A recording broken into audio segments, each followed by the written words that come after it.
Education minister Ashok प्रधान के इस्तीफे के बाद जेनजेड काकरोच जनता पार्टी ही नहीं बल्कि देश की उन तमाम प्रतिभाओं की जीत हुई है जिनकी प्रतिभाओं का गला घोंटती शिक्षा नीतियां लागू कर पेपर लीक करवाए जाते हैं।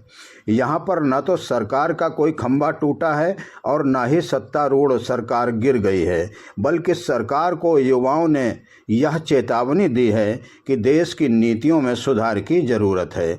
यह चेतावनी खुशी मना रहे उन तमाम विपक्षी नेताओं के लिए भी है जिन्होंने इस छात्र आंदोलन में शामिल होकर आंदोलन में भाग लेकर आंदोलनकारी छात्रों का सहयोग किया और खुद को भी मजबूत बनाया।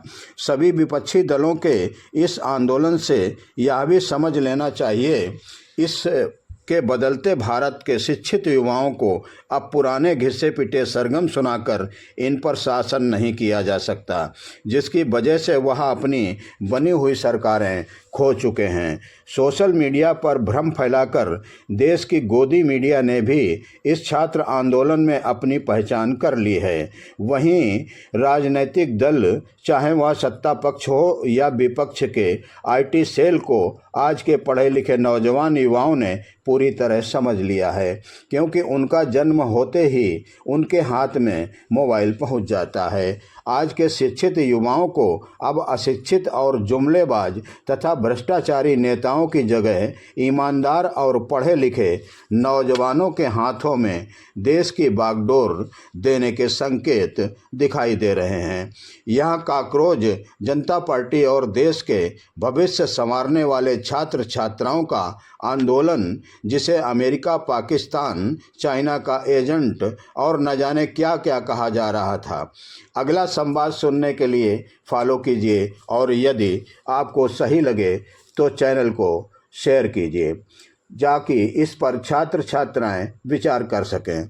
अंत में यह कहना चाहता हूं कि वर्तमान सत्तारूढ़ बीजेपी सरकार का राजा ईमानदार व राष्ट्रभक्त है। क्यों? जानने के लिए देखिए इस बयान को। चोर नहीं है, अमित शाह चोर नहीं है। चोर उसके जो चेले चपट्टे हैं उन्होंने उसको बदनाम कर रखा।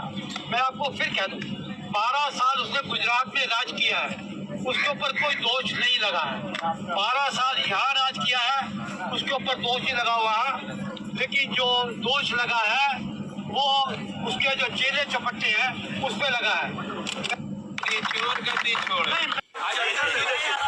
मैं सबसे पहले धन्यवाद करूंगा कि जिस मुद्दे ने आप सबको छुआ, शिक्षा का, और आप लोगों ने उसी को चुना है शिक्षा के लिए।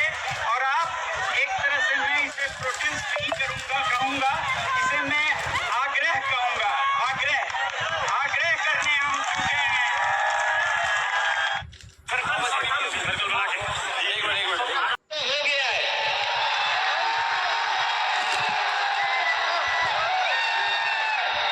और ये इस्तीफा तुम्हें इस बात का, अगर आप लोग डरेंगे नहीं, अगर आप लोग इस सरकार के सामने झुकेंगे नहीं, तो अच्छे अच्छे इस्तीफे ले सकते हो।